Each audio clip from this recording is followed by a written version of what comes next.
लोग हमको ही फंसाने के चक्कर में लगे। बोला आपकी कृपा होगी तो बैठे बैठे भी बन जाएंगे। हमने कहा ऐसी कोई क्रिया नहीं हमारे पास है भैया, अगर ऐसी कोई होती तो हम खुद ही ना बन जाते पहले। हमने बोला हम खुद बन जाते पहले। हाँ, हमारे पास जो है वो हम तुम्हें मार्ग बताएंगे, देंगे, और गारंटी हमारी है। अगर मन में यह चाह है कि आप आगे बढ़ेंगे तो आप आगे बढ़ेंगे, लेकिन उसके लिए कड़ी मेहनत होनी चाहिए, कड़ी मेहनत। सेवक सुख चाहता है, लोभी यश चाहता है। लोभ है, लोभी व्यक्ति यश चाहता है कि मुझे मेरी मतलब की सारी चीजें भी मिल जाए और वहां से मुझे यश भी मिल जाए। एक बात बताइए, जिसके दरवाजे पे तुम हाथ खड़ा पसारोगे, क्या तुम्हें वहां से यश मिल सकता है? यश नहीं मिलेगा तुम्हें, वहां से तो तुम्हें फिर नीचा ही देखना पड़ेगा। अगर हाथ भी तुम्हें पसारना है तो दो जगह पसारने से कभी नहीं झिझकना चाहिए। दो जगह बताया, गुरु और गोविंद के स्थान पर हाथ फैला लो, झोली फैला लो, गिर जाओ, जैसे मांग पाओ वैसे मांग लो। एक बार हमारे मन में भी है कि बिन मांगे मोती मिले, मांगे मिले ना भीख, बिना मांगे भगवान दे देते।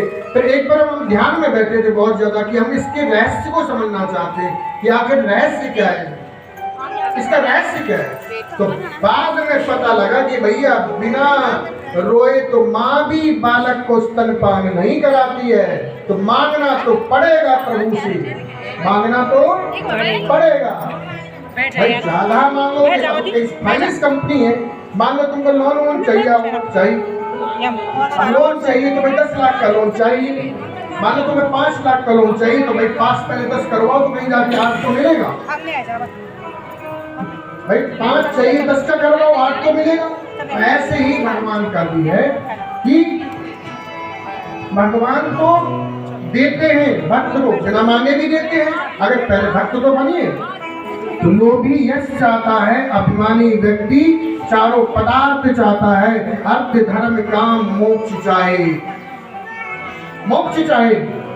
भगवान लखन लाल ने कहा कि जाओ, हमारे साथ तो कुछ नहीं हो पाएगा, हम तो पहले से ही पराधीन है भैया, जाओ भैया ही कुछ करेंगे, भैया कुछ करेंगे। भगवान ने कहा कि हमारे पास भी कुछ नहीं हो सकता। अब कहीं सूर्पनखा दाएं जाए, कहीं बाएं जाए, तो दाएं बाएं के चक्कर में गुस्सा आ गया, क्रोध आ गया, और बहुत ज्यादा क्रोध आ गया। तो क्रोध में ना तो राम जी दिखाई दिए, ना लक्ष्मण जी दिखाई दिए, क्रोध में सीता मैया दिख गई। पर इसके चक्कर में सब नाटक हो रहा है, ना ये रहेगी ना ही नाटक करवाएंगे। तो दोनों को छोड़ करके सीता मैया की ओर दौड़ी और भगवान ने कर दिया इधर से इशारा। तो लखन लाल ने तुरंत तलवार ली और बड़ी चतुराई चालाकी से क्षण भी नहीं लगा, नाक और कान काट दिए। अब ये विचार कीजिए, सूर्पनखा का नाम सूर्पनखा क्यों पड़ा? सूर्पनखा का नाम सूर्पनखा इसलिए पड़ा कि उसके सूप के जैसे नाखून थे। आपने सूप देखा होगा ना, उस नखाई बैठी होंगी हमारी बहनें, मैं रावण नहीं हूँ हाँ, लेकिन बैठी होंगी, जिन्हें बड़ा सारी दुनिया की गंदगी उस समय इकट्ठा करके खाती हूँ, फिर खुद की खराब हो जाती है, रात भर सकती फिर बताओ, गंदगी खाएंगी तो रात में कोई पड़ोसी बनेगा? गंदी संदी चीजें नाखूनों में भर के खाएंगी तो कौन जगेगा रात भर? अब वही जगेगी। अब जैसा खान होगा वैसे विचार हो जाएंगे। अब खाएंगी तो रात भर जगेगी, रात भर जगेगी तो फिर तब समस्या बढ़ेगी, डिप्रेशन तो फिर होगा। अभी दोपहर की बात है, बैठे भी होंगे हमारे अंकल जी, तो कहने का मैं इस विषय में ज्यादा खास चर्चा नहीं करूँगा। तो मैं यही कहूँगा कि सूर्पनखा ना बने, शरीर की सफाई रखना जरूरी है, सबका धर्म है ये भी। अच्छा, डॉक्टर लोग मना करते नहीं मना करते? और से बोलो, डॉक्टर कहते हैं कि इतने दिन लगने न कर लो, हैं? कभी ऑपरेशन थिएटर में गए, जाने से पहले सब ये बाल ये सब जो पड़ा होता सब काट पीट के ये भी सब बराबर कहते हैं, हटो फिर बाद में लगे भगवान इतने इतने बड़े थे, कहाँ छोटे छोटे कर दी, कौन चुरा के ले गया? बोले कोई बात नहीं, घर की खेती फिर बढ़ गई, फिर बड़े बड़े हो जाएंगे।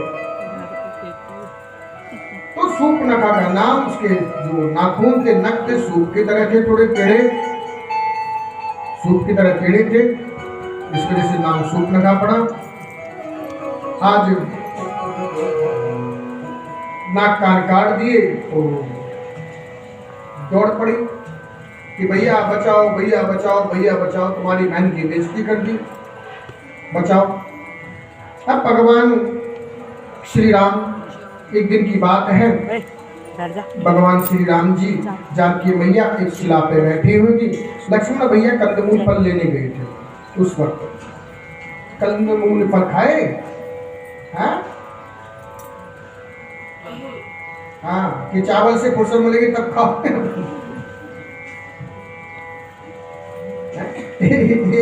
एक बच्चा मेरे को जो है एक दिन आ गया, बहुत पुरानी बात हो गई,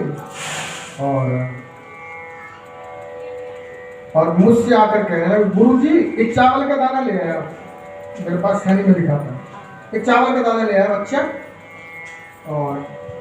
और आके पूछ, छोटा बालक था, आके पूछता गुरुजी क्या यही कंदमूल है? गुरुजी क्या ये कंदमूल है? हमने कहा बेटा हाँ, कलयुग का तो यही कंदमूल है, क्योंकि इसी से लोगों का पेट भर रहा है? बेटा अगर इसको ना खाया जाए, इस कंदमूल को ना खाए, तो लोगों को लगता है कि कुछ खाया ही नहीं। जैसे शराबी को जब तक शराब ना मिल जाए, ऐसे ही चावल वाले को चावल ना मिल जाए, उसको लगता है कुछ खाया नहीं। कंदमूल फल धरती के नीचे होते थे, बड़े बड़े फल होते थे, तो कंदमूल फल लेने गए लक्ष्मण भैया। तो इतनी देर में फिर क्या हुआ कि भगवान जानकी जी को बोले कि सुनो प्रिय व्रत रुचिर सुशीला, सुनो प्रिय व्रत रुचिर सुशीला, सुनो प्रिय व्रत रुचिर सुशीला।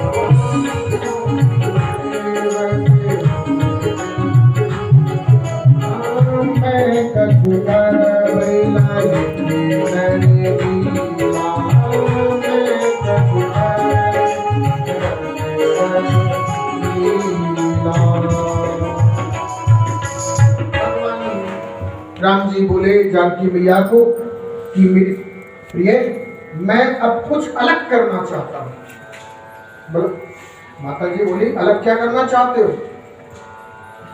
बोला अगर आप मेरी सहायता कर दें तो मैं कुछ अलग करना चाहता हूँ, अलग करना चाहता हूँ। बोला क्या करना चाहते हो? बोला अब मैं जिस कारण मेरा धरती पे मैं आता हूँ, अब मैं वह काम करना चाहता हूँ। कहो प्रभु क्या आज्ञा है? सीता मैया जी बोले कहो क्या आज्ञा हमारे लिए? तो भगवान राम जी कहते तुम पावक महु रहु निवासा, तुम पावक पावक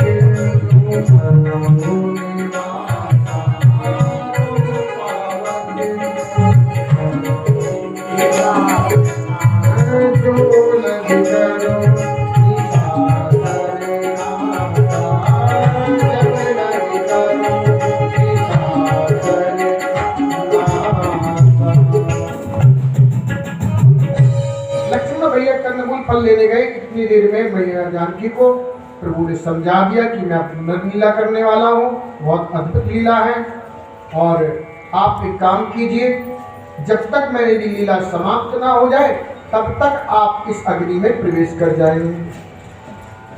माता जानकी को प्रभु ने अग्नि में प्रवेश करा दिया था। कहा कि अब मैं नर लीला करूंगा, और माँ की छाया मात्र बिल्कुल सेम सीता मैया के स्वरूप अनुसार छाया मात्र भगवान के साथ में विराजमान। अब कितनी देर में लक्ष्मण भैया आ गए। लक्ष्मण भैया आ गए तो माँ को प्रणाम किया, प्रणाम किया, और लक्ष्मण भैया से कहे कि भैया अब कुछ लीला करने वाले हैं। आजा फिर आजा। तो कहा कि जब मुखड़ बनाना नहीं हमें होती क्या क्या है, हमें क्या करना है, क्या करना है। इधर ले सूप न खाने जाकर के रावण को बताया कि भैया दो वनवासी वानर आए हैं, मैंने कुछ किया भी नहीं था, मैंने सोचा अपने ही सारा राज है तो राज के लोग भी अपने होंगे, राज के लोग भी अपने होंगे, अपना कौन कौन क्या बिगाड़ सकता है। मैंने तो अपना एक छोटा सा प्रस्ताव रखा था, मेरे मन में था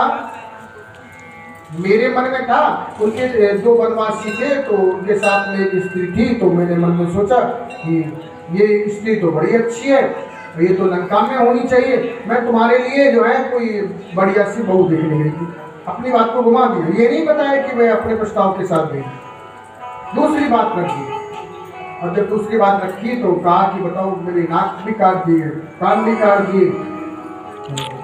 एक दिन की बात है, रावण स्वयं पुष्पक विमान पर चढ़ करके पहुंचा, रावण ने प्लान बनाया। बोले राघवेंद्र सरकार की जय।